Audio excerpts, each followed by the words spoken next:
Wave motion से related अभी तक जितने लेक्चर्स आप लोगों के हुए हैं उसमें आप लोगों ने देखा कि वेव मोशन क्या होता है, तरंग गति क्या होती है, कितने प्रकार की होती है, कितनी तरह से आप उसको क्लासीफाई कर सकते हो और कौन कौन सी फिजिकल क्वांटिटीज़ होती हैं जो कि वेव मोशन से एसोसिएटेड होती हैं। अब जब वेव मूव करती है तो उसमें क्या होता है, मान लीजिए मैकेनिकल वेव है, तो जब मैकेनिकल वेव किसी रीजन से पास होगी तो जिस भी मीडियम से वो पास होती है उस मीडियम के पार्टिकल्स अपनी ही पोजीशन के अबाउट यानी कि अपनी साम्यावस्था या अपनी एक फिक्स पॉइंट के अबाउट ऑसिलेशन करते हैं, कंपन करते हैं। तो वेव मोशन को पढ़ने के लिए आपको पता होना चाहिए कि सिंपल हार्मोनिक मोशन या ऑसिलेशन या कंपन कहते हैं, कंपन क्या होते हैं। तो वो सब देखने के लिए सबसे पहले आपको पता होना चाहिए कि पीरियोडिक मोशन क्या होता है, आवर्त गति क्या होती है, उसके बाद ऑसिलेटरी मोशन क्या होता है या इसी को हम क्या कहते हैं, हार्मोनिक मोशन भी कहते हैं। तब आप समझेंगे कि सिंपल हार्मोनिक मोशन क्या होता है।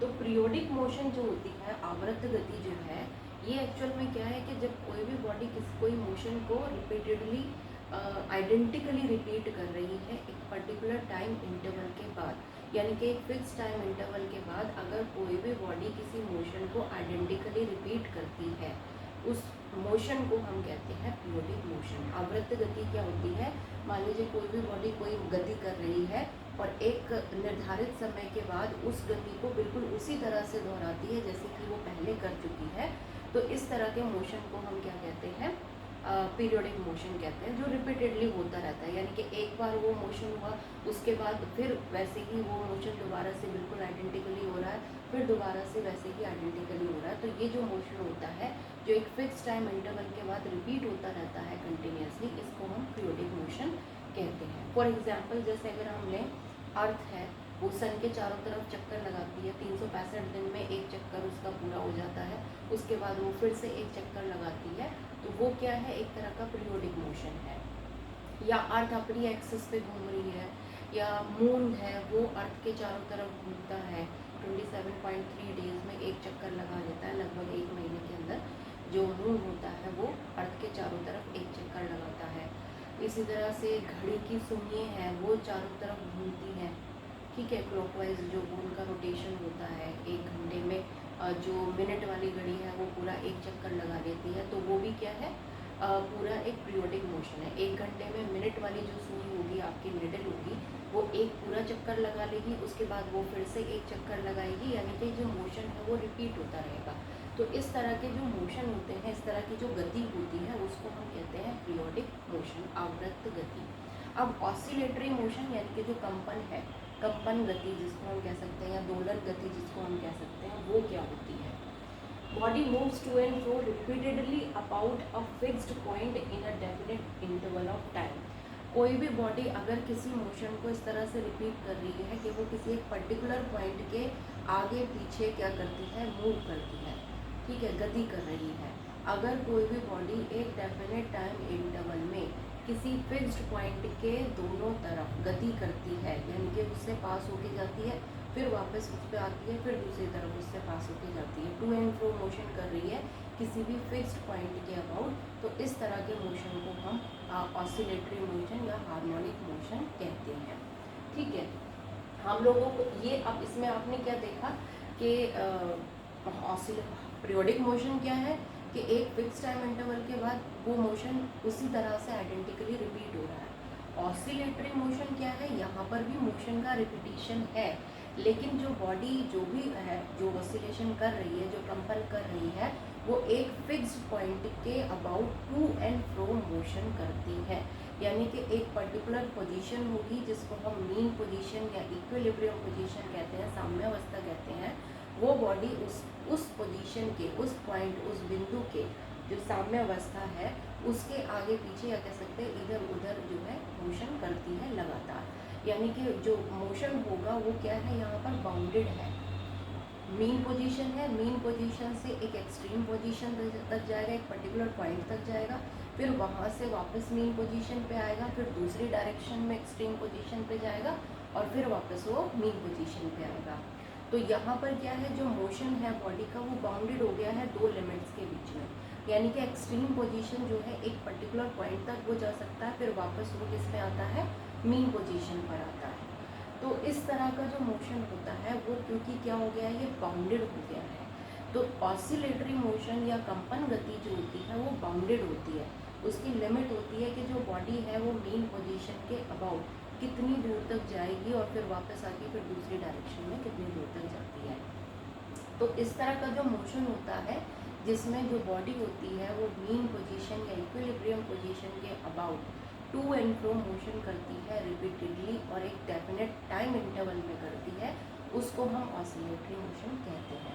तो ये जो मोशन है वो कैसा है, आपका बाउंडेड मोशन है और पीरियोडिक है, क्योंकि रिपीट तो हो ही रहा है। एक पर्टिकुलर टाइम के बाद क्या हुआ, मान लीजिए मीन पोजीशन से स्टार्ट होता है, एक्सट्रीम पोजीशन पे गया, फिर मीन पोजीशन पे आया, फिर दूसरी तरफ एक्सट्रीम पोजीशन पे गया, फिर मीन पोजीशन पे आया, फिर ऐसे ही रिपीट होगा। तो रिपीट हो रहा है तो दैट मीन्स पीरियोडिक है, और क्योंकि एक लिमिट में बंधा हुआ है तो इसका मतलब ये बाउंडेड होता है।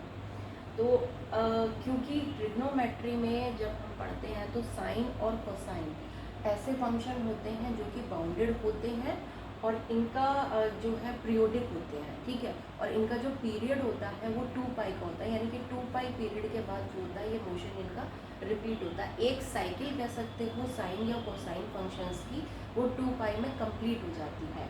तो साइन और कोसाइन जो होते हैं वो हार्मोनिक फंक्शंस होते हैं। तो हम क्या कर सकते हैं, बाउंडेड है, पीरियोडिक है, तो इसका मतलब जो ऑसिलेटरी मोशन है उसको एक्सप्लेन करने के लिए मैथमेटिकली हम साइन या कोसाइन की इक्वेशंस को या फंक्शंस को यूज़ कर सकते हैं। अब क्योंकि साइन और कोसाइन क्या है, हार्मोनिक फंक्शंस है, इसीलिए ऑसिलेटरी मोशन को हम हार्मोनिक मोशन भी कहते हैं, क्योंकि हम यहाँ पर जो ऑसिलेटरी मोशन है, जो हमारी कंपन गति है, उसको एक्सप्लेन करने के लिए हार्मोनिक फंक्शंस का यूज़ कर रहे हैं, जो कि कौन से होते हैं, साइन और कोसाइन होते हैं यहाँ पर, ठीक है। एग्जाम्पल अगर हम यहाँ पर लें इसमें, तो जैसे सिंपल पेंडुलम हो गया। सिंपल पेंडुलम में आप लोगों को पता है कि एक स्ट्रिंग होती है, उससे बॉब लटका हुआ होता है, ठीक है। जब हम इस बॉब को एक पॉइंट पर ले जाके छोड़ते हैं तो ये क्या करती है, इस तरह से गति करती है, दूसरे पॉइंट तक जाएगी दूसरी डायरेक्शन में, फिर वापस उसी पॉइंट पर आएगी। यहाँ बीच में जो ये पोजीशन होती है इसको हम इक्विलिब्रियम या मीन पोजीशन कह सकते हैं। यानी कि जब हम इस बॉब को थोड़ा सा डिस्प्लेस करके छोड़ेंगे तो ये क्या होगा, पहले इक्विलिब्रियम पोजीशन पे जाएगी, उसके बाद दूसरी डायरेक्शन में एक्सट्रीम पोजीशन पर जाएगी, एक लिमिट तक जा सकती है, वो डिपेंड करेगा कितनी एनर्जी इसके अंदर स्टोर है। उसके बाद ये फिर नीचे इक्विलिब्रियम पोजीशन पे और फिर वापस एक्सट्रीम पोजीशन पे आती है। तो इन दो लिमिट्स में ये जो फंक्शन है, ये जो मोशन है वो बाउंडेड है। तो इसका मतलब ये क्या हुआ, एक बाउंडेड फंक्शन हो गया है, जिसको एक्सप्लेन करने के लिए हम बाउंडेड फंक्शन यूज़ कर सकते हैं जो कि पीरियोडिक भी हो। तो वो कौन से होते हैं, हमारे साइन और कोसाइन होते हैं। इसी तरह से अगर कोई स्प्रिंग हम लेते हैं, ठीक है, कोई स्प्रिंग है, उसको हमने लटका दिया और उसको हमने नीचे की तरफ खींच दिया, एक बार खींच के इस तरह से छोड़ते हैं तो स्प्रिंग ऊपर नीचे मोशन करती है, तो वो भी क्या है, ऑसिलेटरी मोशन है, ठीक है, एक फिक्स पॉइंट के अबाउट। या जो गिटार है या सितार है, उसके जो स्ट्रिंग्स होते हैं, अगर उनको हम छेड़ दें तो वो क्या करती है, वाइब्रेट करने लगती है, तो वो भी क्या होता है, ऑसिलेटरी मोशन होता है। तो जितने भी ऑसिलेटरी मोशंस होते हैं या हार्मोनिक मोशन या कंपन जो होते हैं हमारे, वो सारे पीरियोडिक मोशन ही होते हैं, आवर्त गति ही होती है। लेकिन ज़रूरी नहीं है कि सारे पीरियोडिक मोशन हार्मोनिक मोशन हो।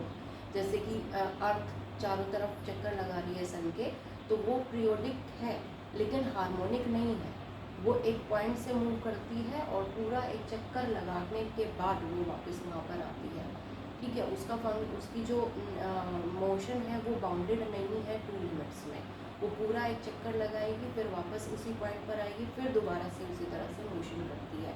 यानी कि जितने भी आपके ऑसिलेटरी मोशन होते हैं वो सारे पीरियोडिक मोशन होते हैं, लेकिन जितने भी पीरियोडिक मोशन है वो ज़रूरी नहीं है कि वो सभी ऑसिलेटरी मोशन हो।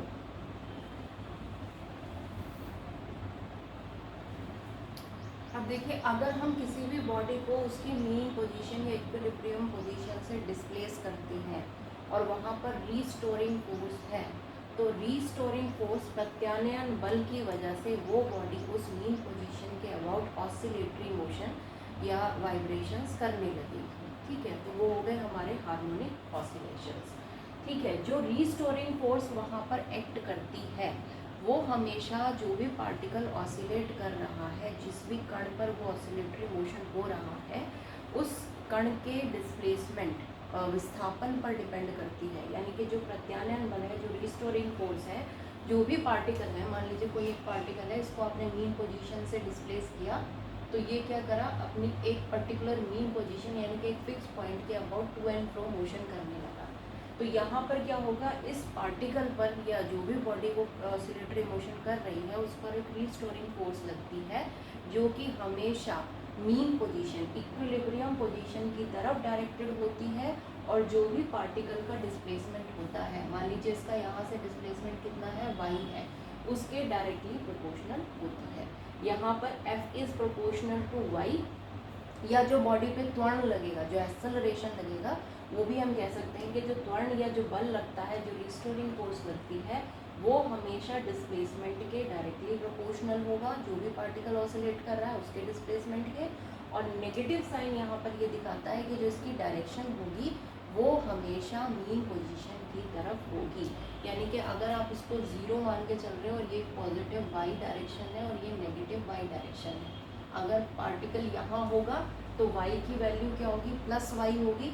तो f is equal proportional to minus y का मतलब हो गया मीन पोजीशन की तरफ। ठीक है, और अगर f यहाँ पर डिस्प्लेसमेंट इस डायरेक्शन में होगा यानी कि माइनस वाई होगा, तो माइनस माइनस प्लस हो जाएगा, that means f is proportional two plus direction.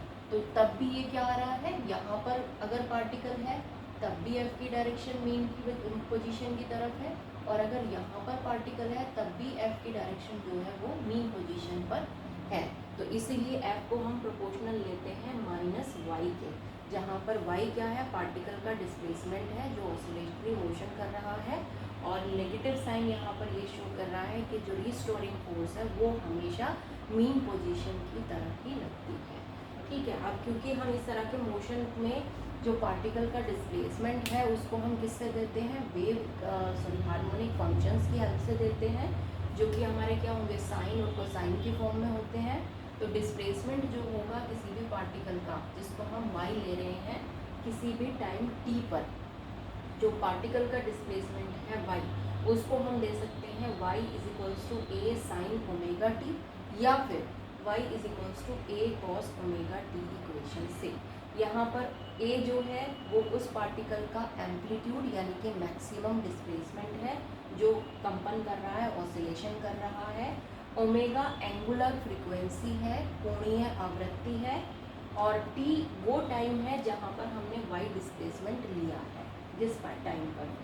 और कैपिटल T अगर हम यहाँ पर देखें, ओमेगा को हम क्या लिख सकते हैं, 2 पाई ओवर कैपिटल T, जहाँ पर कैपिटल T क्या होगा, उस ऑसिलेशन का, दोलन का, आवृत्त का टाइम पीरियड होगा। तो हम इसकी जगह क्या रख सकते हैं, a sine 2 pi into small t upon capital T, और इसी तरह से कॉस वाली इक्वेशन में भी हम रख सकते हैं। अब हमें पता है कि जब कोई भी वेव किसी मीडियम से पास होती है तो वहाँ के जो मीडियम के जो पार्टिकल्स होते हैं वो ऑसिलेट करने लगते हैं।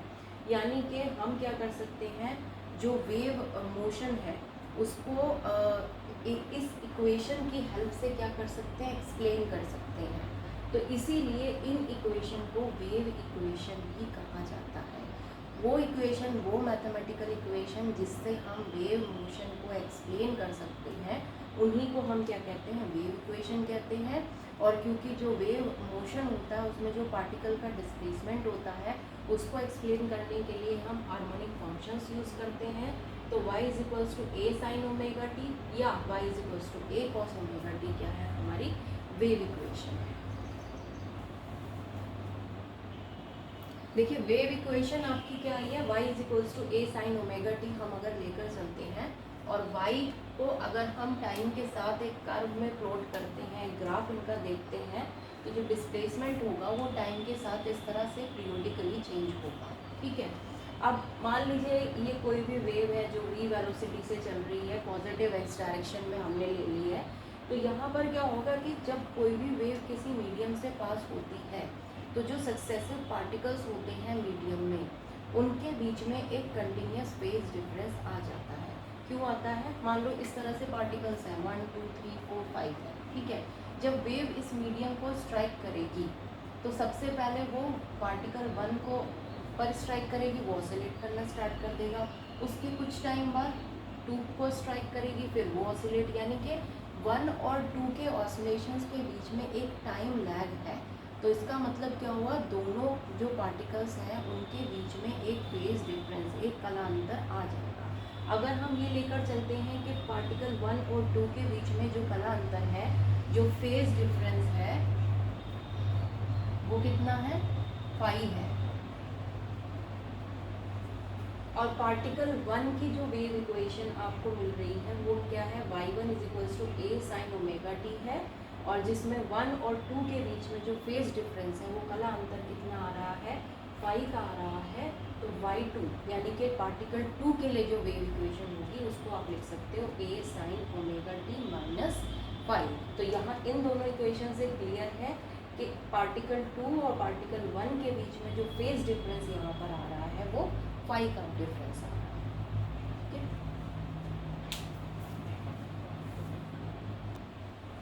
तो वेव मोशन को समझने के लिए आप लोगों को सबसे पहले पता होना चाहिए था कि पीरियोडिक मोशन क्या होता है। एक पर्टिकुलर टाइम के बाद कोई भी बॉडी अगर एक जो मोशन है उसको आइडेंटिकली रिपीट कर रही है एक डेफिनेट टाइम इंटरवल में, तो उसको हम पीरियोडिक मोशन कहते हैं। उसके बाद ऑसिलेटरी मोशन या हार्मोनिक मोशन क्या होते हैं? जब कोई भी बॉडी एक डेफिनेट टाइम इंटरवल में एक फिक्स पॉइंट के about to and fro motion करती है तो उसको हम क्या कहते हैं? हार्मोनिक मोशन या ऑसिलेटरी मोशन कहते हैं। इस तरह के जो ऑसिलेटरी मोशन होते हैं इनको हार्मोनिक मोशन इसलिए कहा जाता है क्योंकि हम इनको एक्सप्लेन करने के लिए हार्मोनिक फंक्शंस का यूज़ करते हैं, जैसे कि साइन और कोसाइन है, जो कि पीरियोडिक भी होते हैं और बाउंडेड भी होते हैं। जो हमारे ऑसिलेटरी यानी कि जो कंपन होते हैं वो बाउंडेड मोशंस होते हैं, एक लिमिट में वो जो मोशन है वो रिपीट होते हैं। तो इसको एक्सप्लेन करने के लिए आपको इसी तरह के फंक्शंस की ज़रूरत होती है, जिसकी वजह से हम क्या करते हैं, यहाँ पर ट्रिग्नोमेट्री के साइन और कोसाइन फंक्शंस को यूज़ करते हैं हार्मोनिक मोशंस को एक्सप्लेन करने के लिए। अब क्योंकि जब कोई भी वेव मूव करती है किसी मीडियम से तो मीडियम के जो पार्टिकल्स होते हैं वो कंपन करते हैं, ऑसिलेशन करते हैं, हार्मोनिक मोशन करते हैं, हार्मोनिक मोशन करते हैं। तो वेव मोशन को एक्सप्लेन करने के लिए हमें कौन सी इक्वेशन चाहिए जो उन पार्टिकल्स के मोशन को एक्सप्लेन कर सके। इसीलिए जो हमारी इक्वेशन है y = a sin omega t जो आई है, जिससे कि हम क्या करते हैं, जो पार्टिकल कंपन कर रहे हैं वेव मोशन में उनके डिस्प्लेसमेंट को निकाल सकते हैं, वेलोसिटी को निकाल सकते हैं या वेव मोशन को डिस्क्राइब कर सकते हैं। तो इस इक्वेशन को ही हम क्या कहते हैं? वेव इक्वेशन कहते हैं। हर एक सक्सेसिव पार्टिकल के बीच में, क्योंकि जब वेव स्ट्राइक करती है तो वो 1 बाय 1 पार्टिकल पे स्ट्राइक करेगी तो उनके बीच में एक टाइम लैग आ जाएगा, जिसकी वजह से एक फेज लैग आ जाता है। तो यानी कि हर एक सक्सेसिव पार्टिकल के बीच में क्या होता है? एक फेज डिफरेंस होता है जो कि वेव मोशन में देखने को मिलता है जब वेव जो है कंटिन्यूसली आगे की तरफ प्रोग्रेस करती है। तो यहाँ पर क्या होता है, जो वेव इक्वेशंस हम शो करेंगे, अगर वेव आगे की तरफ प्रोग्रेस कर रही है तो वहाँ पर जो पार्टिकल्स हैं, जैसे पार्टिकल 1 हो गया ये, इसका अगर डिस्प्लेसमेंट हम y1 = a sin omega t से दे रहे हैं और 1 और 2 के बीच में फेज लाइन कितना है आपका? 5 है। तो यहाँ पर 2 का डिस्प्लेसमेंट हम y2 = a sin omega t -5 में देंगे। ये हम तब ले रहे हैं माइनस जब हम जो मोशन है वेव का वो पॉजिटिव डायरेक्शन में कंसिडर करके चल रहे हैं। अगर मान लीजिए नेगेटिव डायरेक्शन में कंसिडर करके चलेंगे तो ये क्या हो जाएगा? +5 हो जाएगा यहाँ पर। तो ये क्या है? हमारी वेव इक्वेशन है। अब नेक्स्ट लेक्चर में हम लोग देखेंगे कि सिंपल हार्मोनिक मोशन क्या होता है, उसमें किस तरह से वेलोसिटी को आप कैसे निकालोगे, एक्सेलरेशन को कैसे निकालोगे पार्टिकल के, और एनर्जी में किस तरह से वेरिएशन आते हैं जब कोई भी पार्टिकल सिंपल हार्मोनिक मोशन